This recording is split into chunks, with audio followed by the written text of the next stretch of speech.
저는 20년의 긴 시간 동안 저의 40대와 50대를 아픈 아내를 돌보면서 살고 있고요. 내년이 되면 이제 60살이 되는데 사실은 제가 60살이 된다고 하는 것을 별로 기대하지를 않아요.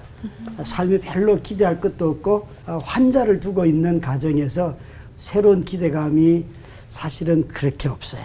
제가 너무 지쳐서 교회에다가 4개월을 좀 쉬겠다고 말씀을 드리고 안식일을 갖게 되었는데 안식일 가기 전주에 제가 했던 설교 제목이 뭔가 하면 한밤중에 부르는 노래라고 시편 119편 이 56절을 가지고 말씀을 선포했어요. 분명히 제목이 한밤중에 부르는 노래였는데 제가 안식일을 시작하고 그 본문을 다시 이렇게 보다가 보니까 내게 새롭게 다가오는 한 구절의 말씀이 그 56절이 다시 제 마음속에 다가왔어요. 이 시인인 다윗이 뭐라고 말하는가 하면 내 소유는 이것이니 곧 내가 지킨 여호와의 율례이니이다. 제가 깜짝 놀랐던 것은 다윗도 고난 가운데 있었는데 다윗은 자기의 소유를 무엇으로 말하는가 하면 내가 지킨 하나님의 말씀이 나의 소유입니다. 이 말이 저를 완전 충격을 주었어요. 그래서 그 소유라는 단어를 찾아보니까 우리가 히브리어에서 가장 귀하게 여기는 동사가 있는데 그게 하야 동사라는 거예요. 하나님은 스스로 있는 자라고 할 때 스스로 있다라는 동사가 하야인데 이 소유라는 단어를 번역을 할 때 원래 히브리어는 하야 동사예요. 나는 이러이러한 것이 가지고 있고 나는 이런 사람이 될 것이고 뭐 그런 뜻을 갖고 있는데 아니 이걸 사람들이 번역할 때 소유라는 단어로 번역을 했다는 게 저한테 너무 충격적인 거예요. 119장 49절부터 56절까지가 한 단락인데 그 50절 말씀에 보면 다윗이 이 단어를 한 번 더 쓰면서 이렇게 말합니다. 이 말씀은 나의 고난 중 위로의 위로라.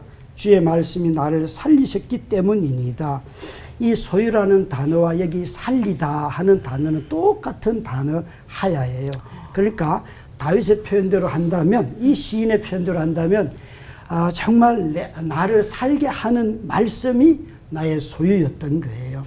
나를 살게 하고 내가 산 말씀이겠죠. 저는 이 두 단어를 연결시키면서 저의 지난 20년의 시간을 이렇게 돌아보며 아주 큰 충격을 받게 되었어요. 저는 제 자신의 삶을 돌아볼 때 늘 궁핍하고 결핍 속에 살고 또 허덕이며 살고 시간에 쫓기고 뭐 온전하게 여겨진 적이 별로 없으면서 살아왔는데 어떻게 이 사람은 그 삶 속에서도 내가 지킨 말씀만이 나의 소유입니다 라고 말할 수 있을까요?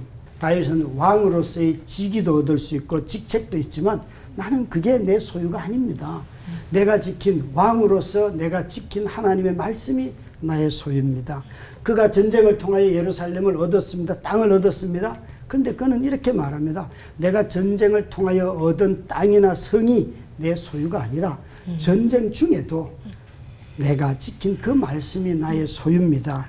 이렇게 말하고 있다는 것이지요. 심지어 다윗은 얼마나 지혜롭습니까? 그러나 그는 자신의 지혜, 자기 자신의 지혜조차도 자기 소유라고 하지 아니하고 오늘 어떤 상황을 만나든지 어떤 형편에서든지 내가 순종한 그 말씀이 나의 소유입니다. 이렇게 말하고 있다는 것이에요. 저는 사실 아픈 아내로 인하여서 외적인 영향력이 아주 많이 커진 사람입니다. 제 아내의 아픈 이야기를 하면 사람들이 은혜를 받고 저를 향하여서 아주 칭찬을 하고 존경을 합니다. 그러나 제 자신을 가만히 돌아보면서 내가 외적인 영향력은 커졌지만 속 사람은 형편없이 약해졌다는 것을 깨닫습니다. 속 사람의 힘이 없다는 것이에요. 참으로 속 사람의 힘이 있는 사람들, 그 사람은 하나님의 말씀을 가지고 사는 사람이지만 외적인 영향력만 내가 키워가지고 살아온 저의 삶을 보면서 나는 다윗하고 너무나 달랐구나 하는 것을 깨닫게 되었습니다. 저는 그래서 이런 고백을 하게 되지요. 내가 정말 고난을 낭비한 사람이구나. 나는 고난을 이용한 사람이구나. 여러분 브로크라는 단어를 아시죠? 누군가 다른 사람을 돕는 것 같지만 사실은 그 사람을 이용해서 돈을 버는 사람들이에요. 그것은 선교 현장에도 있고 성도들 사이에도 얼마든지 있잖아요. 만약 제게 이런 말들을 만들 수 있다면 저는 어쩌면 고난 브로커가 될 수 있겠다. 고난을 이용하여서 도움을 받고 다 유익함을 누렸지만 정작 고난 속에 내가 지킨 말씀은 무엇인가? 라고 묻는다면 별로 할 대답이 없다는 것입니다. 아내를 이렇게 달라는 기도를 하나님이 들어주지 아니하였습니다. 또 아내를 하나님 거두어 달라는 저의 애절한 기도도 들어주지 아니하셨습니다. 그런데 20년의 시간이 지나갔어요. 그런데 저와 우리 가족과 우리 교회는 또 삶을 살고 있습니다. 이제야 제 눈이 뜨여지는 것 같습니다.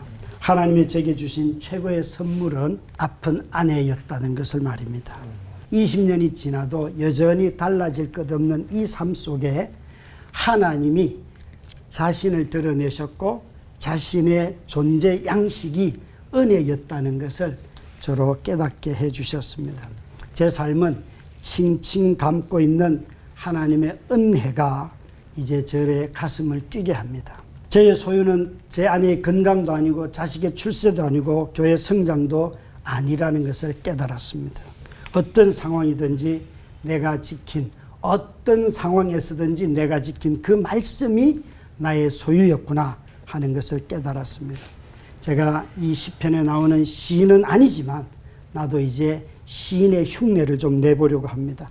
내 소유는 이것이니 곧 내가 지킨 법도이다. 이 시인의 고백처럼 제 인생 최고의 은혜는 응답받지 못한 기도였습니다. 응답받은 기도로 사는 것이 아니라 말씀 따라 사는 것이 은혜였음을 이제야 압니다. 사방으로 제 삶이 다 조각나 있고 흩어져 있어도 하나님의 말씀이, 하나님의 은혜가 내 삶을 살도록 하고 조각을 맞추시는 분이라는 것을 깨닫게 되었습니다. 이제 내 심장이 뛰는 것은 내가 지켜야 할 말씀이 있기 때문인 것입니다. 기도하겠습니다. 아버지 하나님, 영원히 우리와 함께 하시고 영원한 말씀으로 우리의 생명을 오늘도 뛰게 하시는 하나님이 계시기에 우리가 그 말씀 붙들고 우리의 호흡도 뛰게 하여 주시옵소서. 아멘. 예수님 이름으로 기도드렸습니다. 아멘.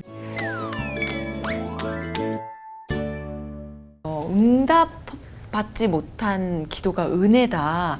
이 얘기가 참 마음속에 와닿으면서도 어떻게 이런 생각을 하실 수 있나라는 생각이 들었거든요.